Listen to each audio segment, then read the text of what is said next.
Olá, queridas irmãs, queridos irmãos, começamos mais um programa O Espírito da Letra, analisando a obra de André Luiz, através da mediunidade de Francisco Cândido Xavier. O livro é aquele maravilhoso Libertação, que nós na semana passada pudemos ver no capítulo 12, a missão de amor, que é deslumbrante.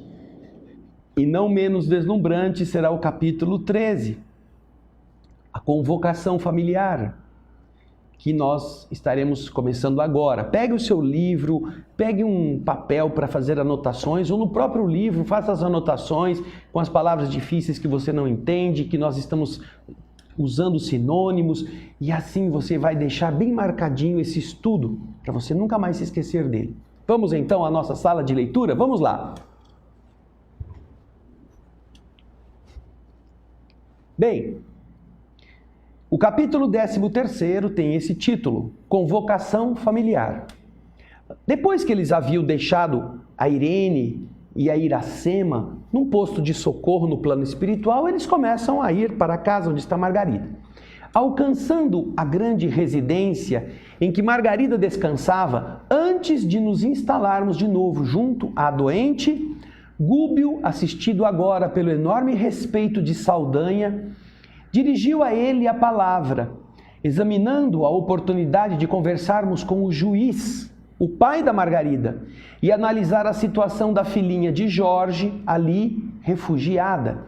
O magistrado residia com os parentes na ala central do vasto edifício de que Gabriel e a esposa usavam pequena dependência. Até então, não lhe havíamos atingido a zona domiciliar. O instrutor informou: é possível promovermos uma benéfica reunião, convocando alguns encarnados a um possível reajuste. O juiz certamente dispõe de alguma peça em que possamos permanecer reunidos por alguns minutos.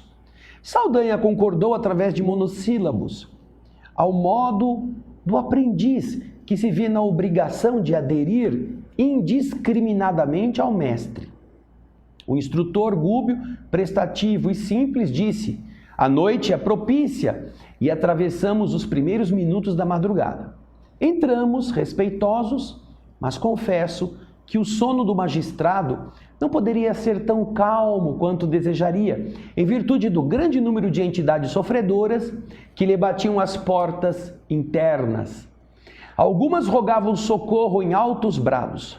A maioria reclamava justiça. Dispunhamo-nos a visitar os aposentos particulares do dono da casa, quando um rapaz encarnado surge à nossa frente, cauteloso, deslocando-se a caminho do pavimento inferior. Saldanha tocou de leve o braço de Gúbio e informou: este é o Alencar, o irmão de Margarida e perseguidor da minha neta. Gúbio então disse: vamos vê-lo. E então alteraram a direção em que se dispunham a seguir. Seguimos o jovem, que nem de longe conseguiria perceber a nossa presença, e observamos que após descer alguns degraus, ele se postava à entrada de um pequenino quarto, um quarto modesto, tentando forçá-la. Em torno dele, inalava-se o hálito viciado, percebendo-se que o jovem procedia de grandes bebedeiras, grandes libações. Todas as noites, disse Saldanha preocupado, ele procura abusar de nossa pobre menina. Não tem o mínimo respeito a si mesmo. Reparando a resistência de Lia, estende os processos de perseguição com ameaças diversas. E acredito que se ainda não atingiu os fins indignos para os quais se orienta, é porque permaneço aqui a postos, agindo na defesa com a brutalidade que me é característica. André Luiz agora fala. Notamos, admirados, o tom de humildade que transparecia das palavras do vigoroso verdugo. Saldanha ressurgia entranhadamente transfigurado. Não é só pela casca que ele havia mudado, era nas entranhas mesmo. A consideração que dispensava a Gúbio dava-nos conhecimento da súbita transformação que nele se havia operado. Mostrava compreensão e doçura nos gestos reverentes. Ouvindo-o, nosso orientador, sem qualquer alarde, sem qualquer ostentação de superioridade, concordou. É verdade, Saldanha, este rapaz se revela possuído de forças degradantes e precisa de colaboração enérgica que o auxilie a buscar higiene mental. Em seguida, atentamente, ministrou no rapaz passes magnéticos nos órgãos visuais. Passados alguns minutos, Alencar retirou-se algo cambaleante para o quarto de dormir, de pálpebras semicerradas, acreditando Saldanha que alguma enfermidade inofensiva por alguns dias, a partir daquela hora, o ajudaria a meditar nos deveres do homem de bem. O obsessor de Margarida demonstrava indisfarçável contentamento. Logo após, em companhia de nosso devotado orientador, passamos ao apartamento privado do juiz. O magistrado se mantinha de corpo repousado sobre o colchão macio, mostrando, contudo, a mente inquieta, flagelada, fustigada, como se ela fosse chicoteada. Gúbio permitiu que eu lhe tocasse a fronte, examinando, auscultando-lhe os pensamentos mais profundos. Naquela hora avançada da noite, o maduro cavalheiro meditava, dizendo para si mesmo: onde estariam centralizados os supremos interesses da vida? Onde a ambicionada paz espiritual que não conquistara em mais de 50 anos de experiência ativa na Terra? Perguntava o juiz para ele mesmo. Por que arquivava no coração os mesmos sonhos e necessidades do homem de 15 anos, quando já havia ultrapassado os 60? Crescera, estudara, casara-se. Todas as lutas, no fundo, não lhe haviam modificado a personalidade. Conquistar os títulos que assinalam no mundo os sacerdotes do direito e por centenas de vezes envergara, vestira a toga para julgar processos difíceis. Proferira sentenças inúmeras e tivera nas mãos, sob o próprio desígnio, a destinação de muitos lares e de coletividades inteiras. Recebera homenagens de pobres e de ricos, de grandes e de pequenos, no transcurso da viagem pelo agitado mar da experiência terrestre, em face da posição que desfrutava no ataviado, no enfeitado barco do tribunal. Responder a milhares de consultas em casos de harmonia social, mas, na vida íntima, singular deserto lhe povoava a alma toda. Sentia sede de fraternidade com os homens. Todavia, a posse do ouro e a eminência, a importância na atividade pública impunham-lhe grandes obstáculos para ler a verdade na máscara dos semelhantes. Experimentava a intraduzível fome de Deus. No entanto, os dogmas das religiões sectárias e as discórdias entre elas afastaram-lhe o espírito de qualquer acordo com a fé atuante no mundo. Por outro lado, a ciência comum, negativista e impenitente, ressecara-lhe o coração. Toda a existência se resumiria a simples fenômenos mecânicos dentro da natureza? Perguntava ele. Adotada essa hipótese, toda a vida humana seria tão importante como a bolha d'água a desfazer-se ao vento. Sentia-se dilacerado, oprimido, exausto. Ele que esclarecera a muitos quanto às mais elevadas normas de conduta pessoal, como elucidaria agora? Como faria luz a si mesmo? Defrontado pelos primeiros sintomas da velhice do corpo, de carne, reagia magoado contra a extinção gradual das energias orgânicas. Porque as rugas do rosto, o branquear, o alvejar dos cabelos, o enfraquecimento da visão e o empobrecimento do celeiro vital, se a mocidade lhe vibrava na mente ansiosa por renovação, por quê? Seria a morte simplesmente a noite sem alvorada? Que misterioso poder dispunha assim da vida humana, conduzindo-a a objetivos inesperados e ocultos? Dúvidas existenciais num homem inteligente, de raciocínio claro, fazendo com que todos nós pensemos, nós também passaremos por este mesmo declínio. Estaremos perdendo capacidades de visuais, capacidades mentais, capacidades físicas. Será que há uma explicação? Será que há algo que nos suporte esse questionamento e que nos dê esperança? Lá está o juiz, hein? Numa casa boa, luxuosa, num colchão gostoso, sem conseguir dormir. Tem uma boa posição social e uma péssima posição mental. Nós vamos ver daqui a pouquinho, na segunda parte, como é que ele continua a meditar a respeito. Nós faremos um breve intervalo, daqui a pouco estamos de volta. Eu espero você.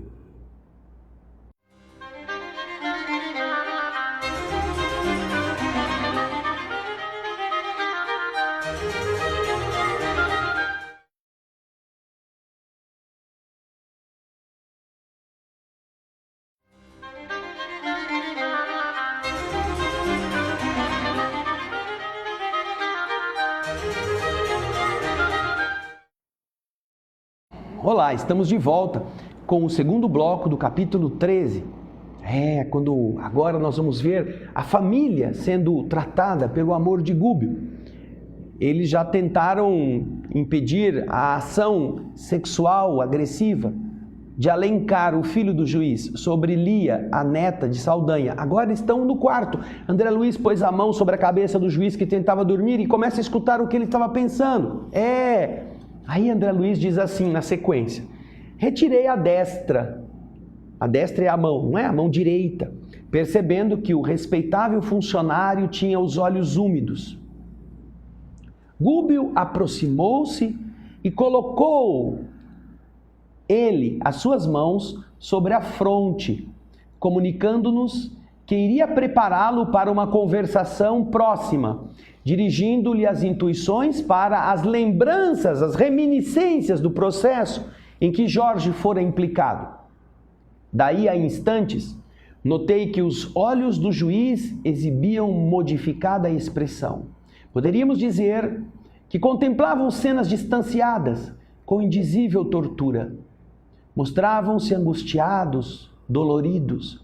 O instrutor recomendou-me voltar à auscultação, àquela investigação que eu estava fazendo psiquicamente, e eu voltei a pousar a minha mão direita sobre o cérebro dele. Com as minhas percepções gerais um pouco mais desenvolvidas, eu ouvi dele os pensamentos novos. Ele dizia para si mesmo: por que razão se detinha naquele processo liquidado a seu ver desde muito tempo, que ainda continuava a ferir o seu coração? Anos haviam transcorrido sobre o crime obscuro, entretanto, o assunto lhe revivia na cabeça, como se a memória o impusesse, tirânica e desapiedada, como um disco de estranho padecimento moral. Que motivos o levaram a rememorar semelhante peça judiciária com tanta força?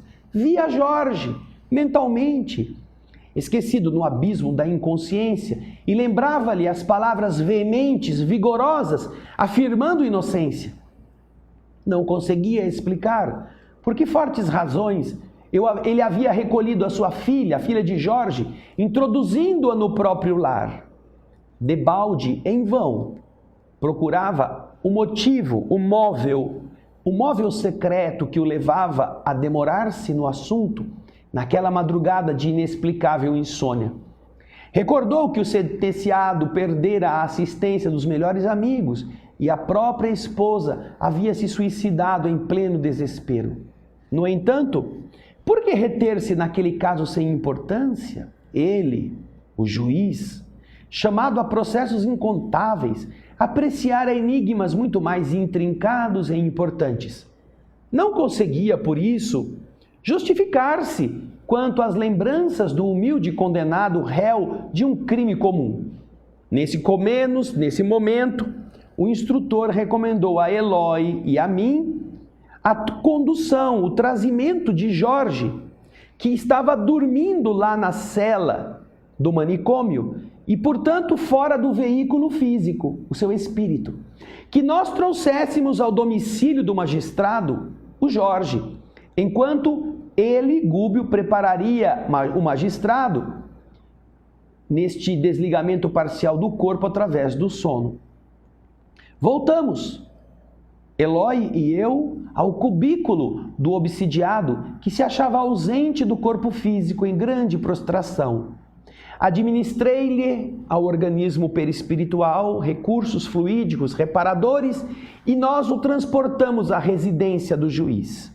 A essa altura, o dono da casa e a neta de Saldanha, provisoriamente liberados das teias fisiológicas pelo sono, já se encontravam ao lado de Gúbio, que recebeu Jorge com desvelado, com cuidadoso carinho, e unindo os três, como que identificando-os a uma corrente magnética de forte expressão, emprestou-lhes forças à mente, por intermédio de operações fluídicas, para que o ouvissem acordados em espírito, tanto quanto possível.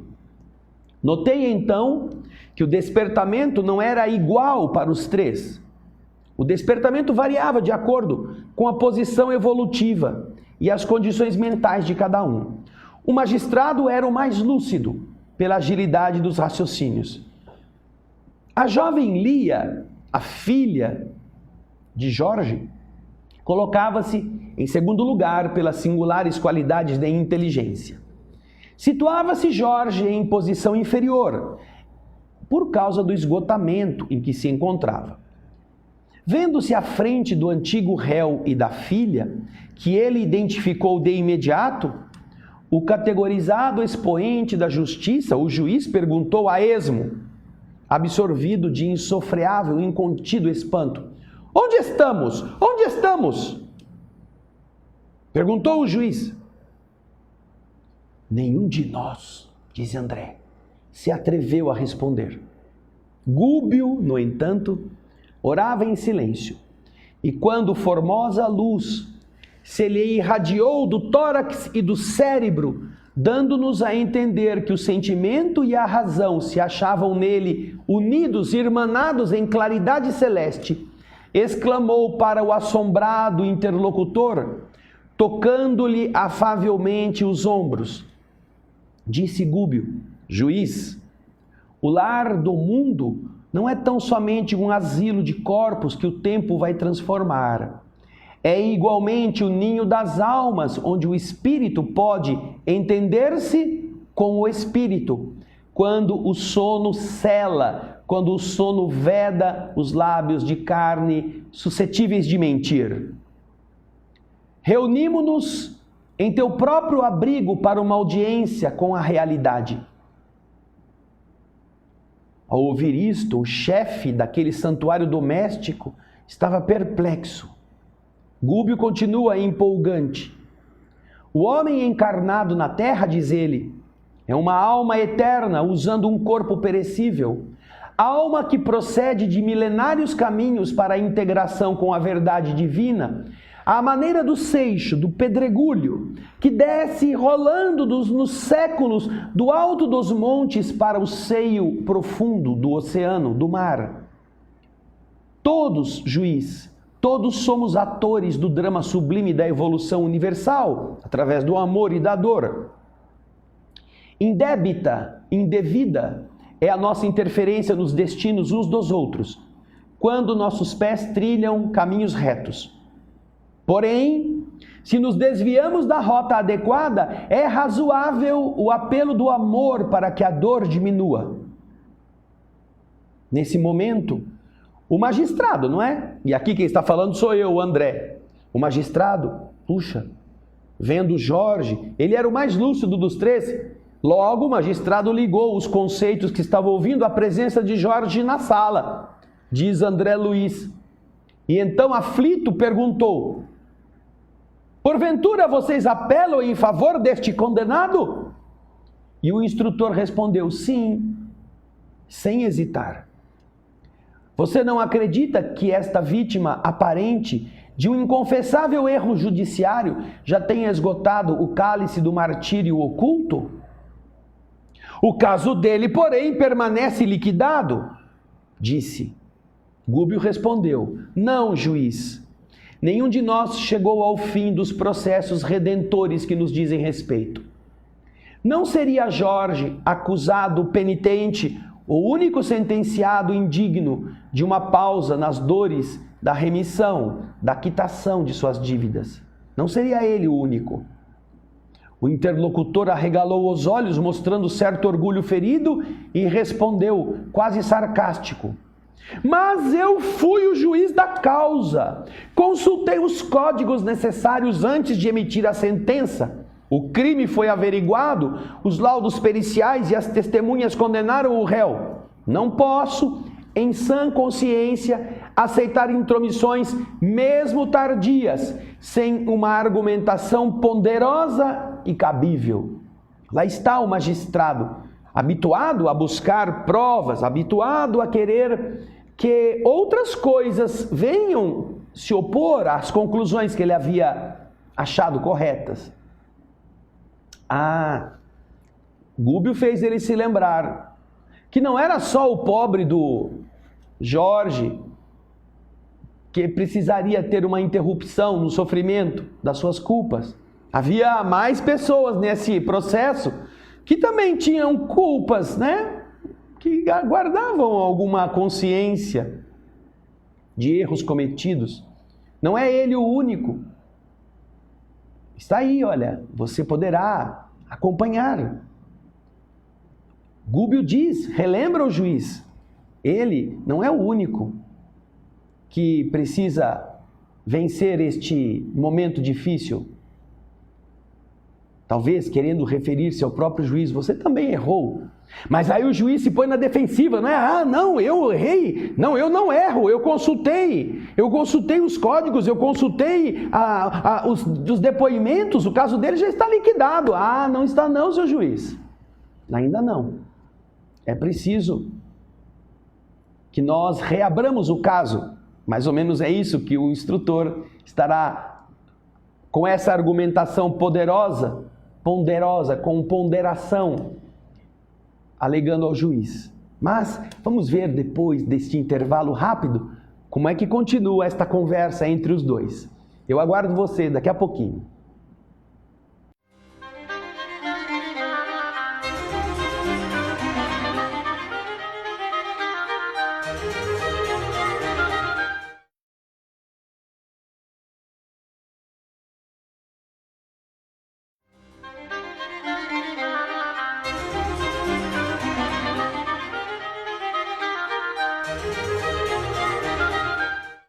Estamos de volta com o capítulo 13, a terceira parte, a convocação familiar.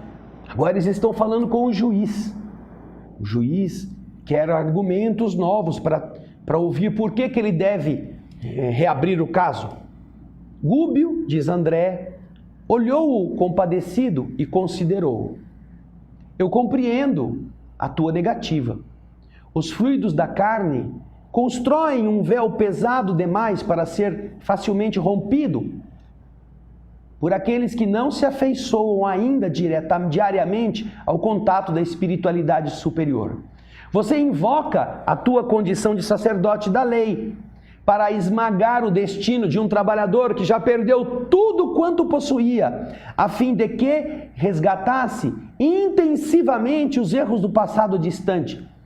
Você se refere ao título que a convenção humana te conferiu, certamente atendendo às injunções, às imposições do poder divino. Entretanto, não me parece amoldado aos sublimes fundamentos da sua elevada missão no mundo, porquanto o homem que aceitou a mordomia no quadro dos bens materiais ou espirituais do planeta nunca alardeia superioridade quando consciente das obrigações que lhe cabem. Por entender na administração fiel um caminho de aprimoramento, mesmo através de extremo sofrimento moral. Distribuir amor e justiça simultaneamente na atualidade da terra, em que a maioria das criaturas menosprezam semelhantes dádivas, é cobrir-se de dores. Você admite que o homem viverá sem contas? Ainda mesmo aquele que se supõe capacitado para julgar o próximo em definitivo? Você acredita? Haja o teu raciocínio acertado em todos os enigmas do caminho, em todas as questões que te foram propostas? Você acertou sempre? Terá agido imparcialmente em todas as decisões? Não se inclinou mais para um caso que era mais assim, parecido com os problemas que você já teve? Esse é um parênteses que eu estou fazendo. Não acredite, diz Gúbio, diretamente ao juiz.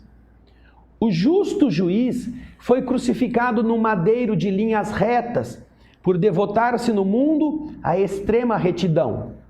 Todos nós, na estrada multissecular do conhecimento edificante, muita vez colocamos o desejo acima do dever e o capricho acima dos princípios redentores que nos compete observar. Em quantas ocasiões já você se inclinou o mandato às falsificações da política degradante, desintegrante dos homens, ávidos do poder transitório? Quantas vezes? Em quantos processos você permitiu que os seus sentimentos se turvassem, se corrompessem no personalismo delinquente? O homem em cuja presença identificava Saldanha perigoso inimigo, revelava-se agora infinitamente confundido. O Saldanha, que estava perseguindo a família por causa do juiz, parecia um inimigo, agora ele estava lá, meio como criança repreendida. Uma palidez de cadáver lhe cobria o rosto, sobre o qual grossas lágrimas começaram a correr.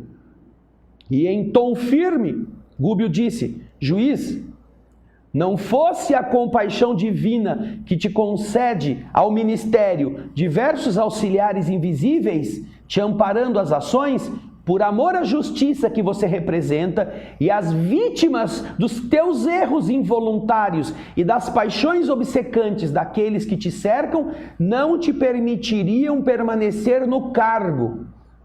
Tal era a perseguição. No teu palácio residencial, mostra-se completamente repleto de sombras.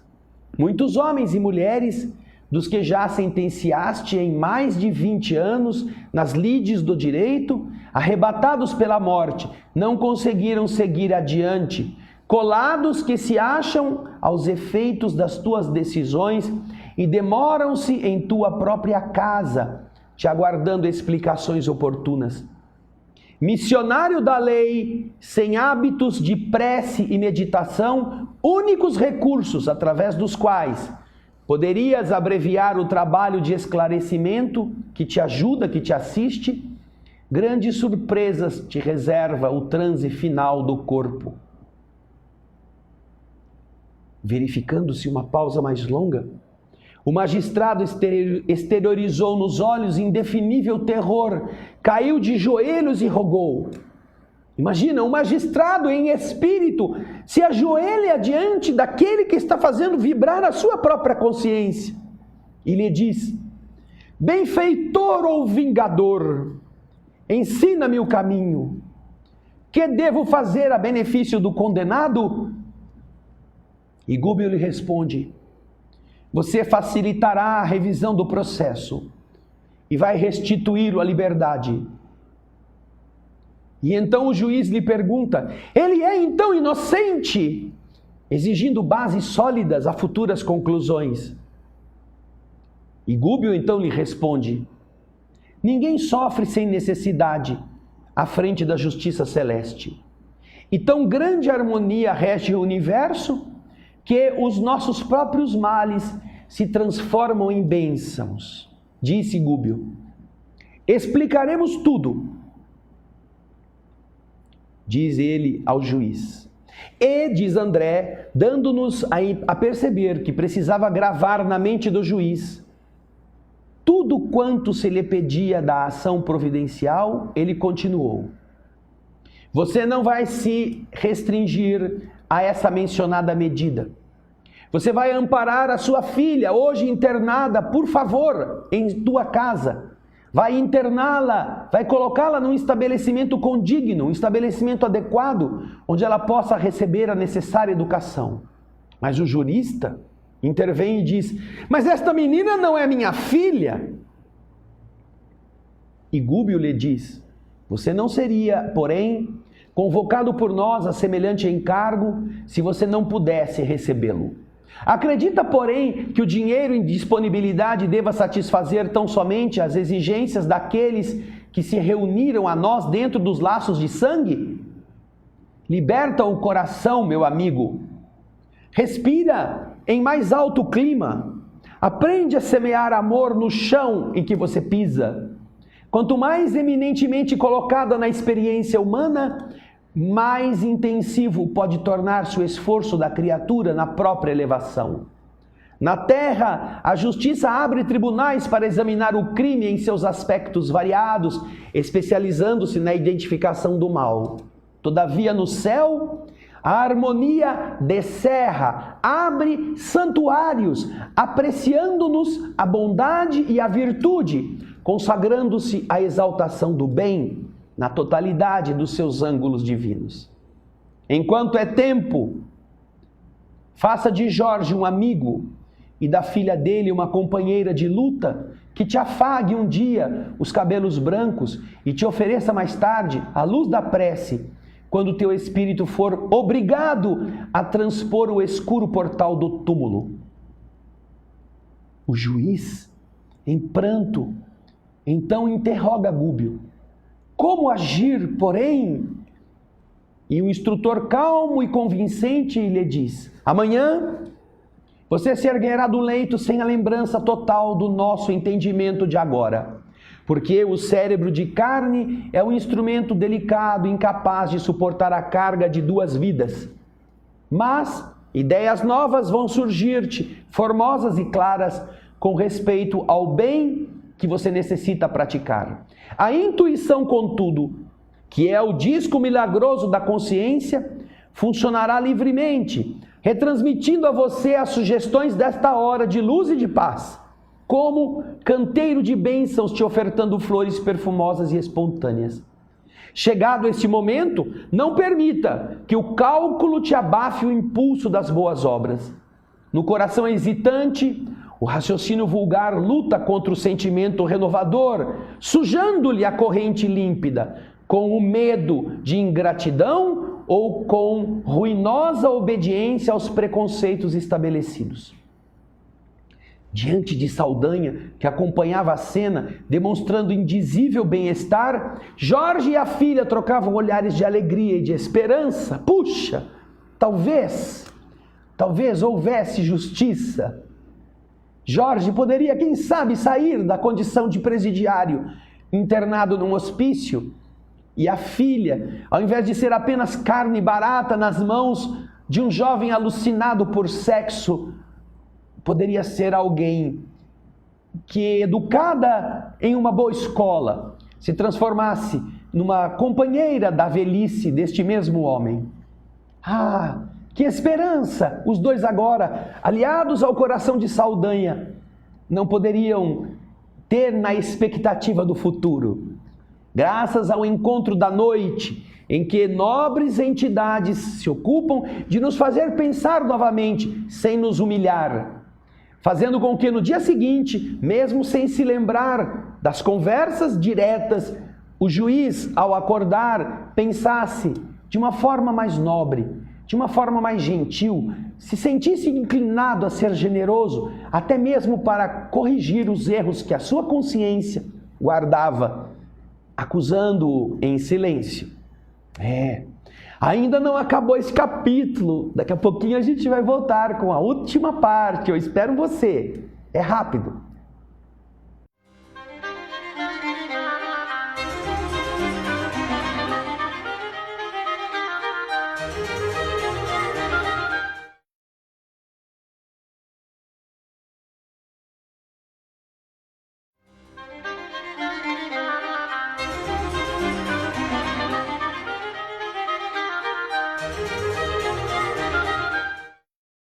Olá, estamos de volta para a parte final do capítulo 13º do livro Libertação.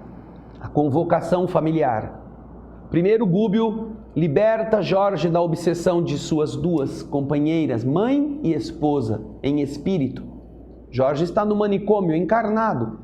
Depois, Jorge, que fica em repouso, é trazido à presença do juiz que o havia condenado, no lar em que agora, durante a noite, ele, Saldanha, e sua filha Lia, que está morando na casa do juiz, despertos da vida física no sono, estão ouvindo as argumentações de Gúbio para que o juiz medite melhor no que vai fazer no dia seguinte. Vamos para o nosso texto, vamos ver o que André Luiz nos conta. O magistrado olhou os dois, Jorge e Lia, em espírito, pensativo, notando-lhe o propósito de endereçar ao nosso instrutor novas interpelações. No entanto, dominado pelas emoções do minuto, ele se calou, resignado e humilde. Gúbio, entretanto, examinando-lhe os pensamentos, tocou-lhe a fronte de leve com ambas as mãos e falou em voz firme.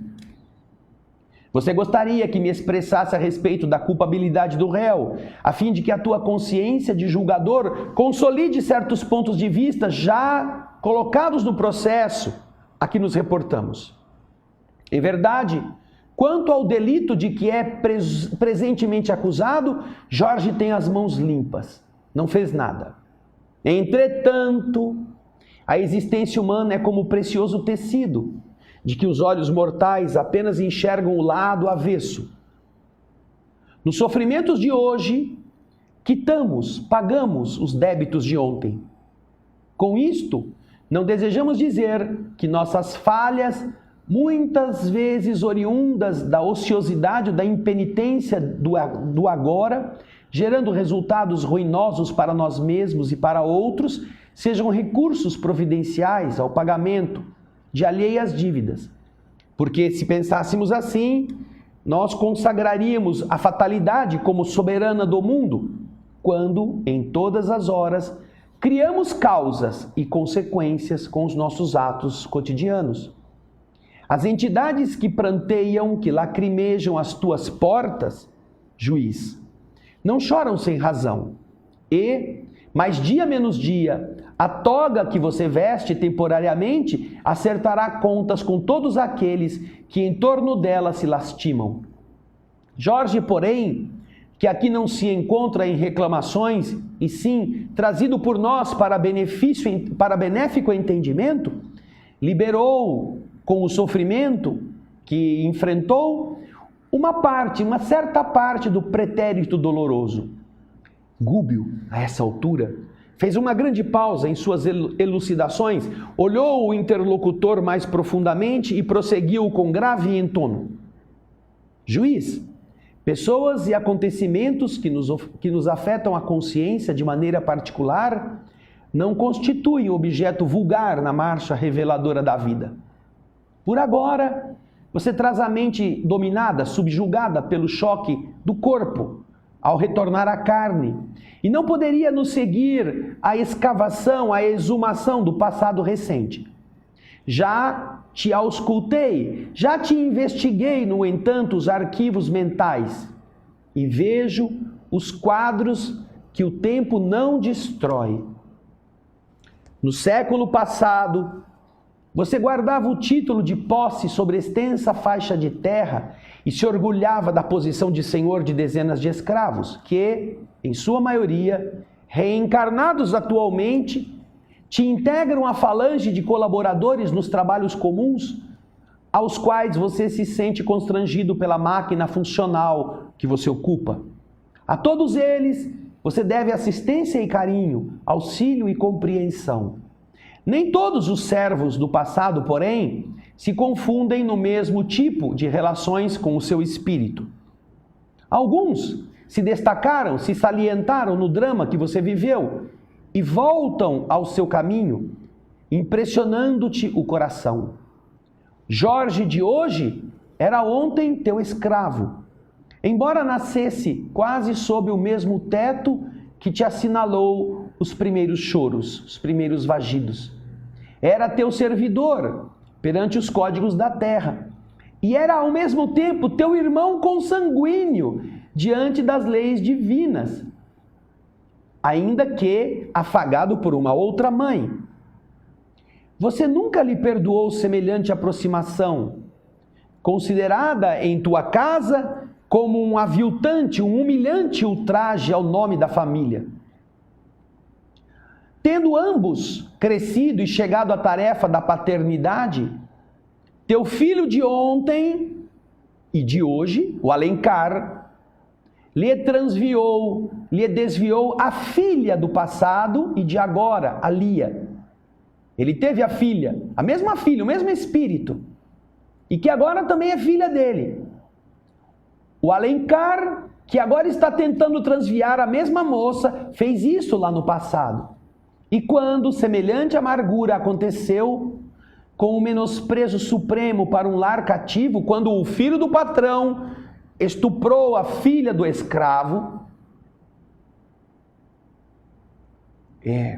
um escárnio supremo para um lar cativo, para um lar de escravo, determinou você medidas condenáveis, que culminaram no incontido desespero de Jorge, daquele Jorge de outros tempos, o qual, desarvorado e semilouco, não somente roubou a vida ao corpo do teu filho, Jorge, naquele tempo, que era irmão de sangue do juiz, matou o filho que lhe havia invadido o santuário doméstico, mas também acabou com a própria existência, suicidando-se em dramáticas circunstâncias. Todavia, nem a dor, nem a morte apagam as aflições da responsabilidade, que só o regresso à oportunidade de reconciliação consegue remediar. E aqui te encontras, de novo, diante do condenado, junto do qual sempre te inclinaste à antipatia gratuita, e ao lado da jovem, a quem você prometeu amparar como filha muito querida ao teu coração. Trabalha, meu amigo. Vale-se dos anos, porque Alencar e a sua pupila serão atraídos pela bênção do matrimônio. Age enquanto você pode. Todo bem praticado felicitará a você mesmo, porquanto outro caminho para Deus não existe, fora do entendimento construtivo da bondade ativa e do perdão redentor. Jorge, humilhado e desiludido, apagou o desvario deplorável, suportando inominável, terrível martírio moral em poucos anos de acusação indébita e prisão tormentosa, com viuvez, enfermidades e privações de toda a espécie. O nosso orientador olhou-o compadecido na pausa mais ou menos longa que se fez e terminou dizendo: você não se dispõe, por sua vez, aos testemunhos salvadores? Perguntou ao juiz. Um abalo salutar, oculto à nossa apreciação, certamente sulcava, rasgava fundo o espírito do magistrado, que mostrava um semblante extremamente transformado.